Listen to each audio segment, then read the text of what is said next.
ನಮಸ್ಕಾರ, ನೀವು ನೋಡ್ತಾ ಇದ್ದೀರಾ ನ್ಯೂಸ್ ಪೋಸ್ಟ್. ನಾನು ವಿದ್ಯೇಶ್ರೀ. ಈ ಕ್ಷಣದ ಪ್ರಮುಖ ಸುದ್ದಿಗಳನ್ನ ನೋಡ್ತಾ ಹೋಗೋಣ. ಅದಕ್ಕೂ ಮೊದಲು ಹೆಡ್ಲೈನ್ಸ್. 3 ದಿನಗಳಿಂದ ಕಣ್ಮರೆ. ಅದಕ್ಕೂ ಮುನ್ನ ಯದುವೀರ್ ಒಡೆಯರ್ ವಿರುದ್ಧ ಟೀಕೆ. ಬಿಜೆಪಿಗೆ ದುಬಾರಿಯಾಗುತ್ತಾ ಪ್ರತಾಪ್ ಸಿಂಹ ಹೇಳಿಕೆಗಳು. ಇವುಗಳನ್ನೇ ಅಸ್ತ್ರವಾಗಿಸಿಕೊಳ್ಳೋಕೆ ಕಾಂಗ್ರೆಸ್ನಿಂದ ಹೊಸ ತಂತ್ರ.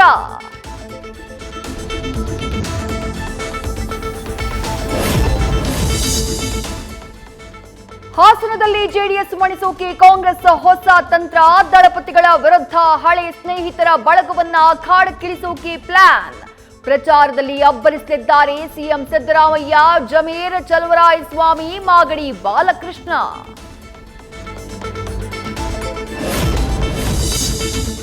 ಇಪ್ಪತ್ತು ಕ್ಷೇತ್ರಗಳಿಗೆ ಅಭ್ಯರ್ಥಿ ಘೋಷಿಸಿದ ಬಿಜೆಪಿಗೆ ಟೆನ್ಷನ್. ಹಲವು ಕ್ಷೇತ್ರಗಳಲ್ಲಿ ಅಭ್ಯರ್ಥಿಗಳಿಗೆ ಆಕಾಂಕ್ಷಿಗಳಿಂದ ಒಳಪೆಟ್ಟು ಬೀಳುವ ಆತಂಕ.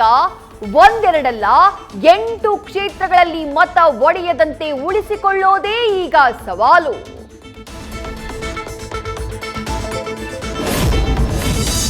ಎರಡು ಕ್ಷೇತ್ರಗಳನ್ನ ಗೆಲ್ಲಿಸೋಕೆ ಲೋಕಸಭೆ ಕುರುಕ್ಷೇತ್ರ ಅಖಾಡಕ್ಕೆ ಅಭಿಮನ್ಯು ಎಂಟ್ರಿ.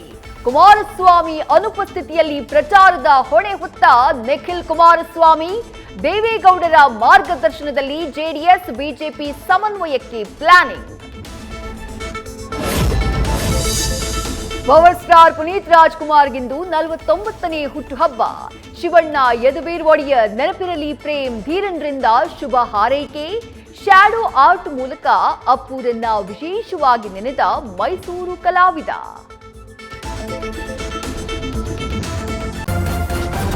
ನ್ಯೂಸ್ ಫಸ್ಟ್, ನಿರ್ಭೀತಿಯಿಂದ ನಿಮ್ಮ ಪರವಾಗಿ.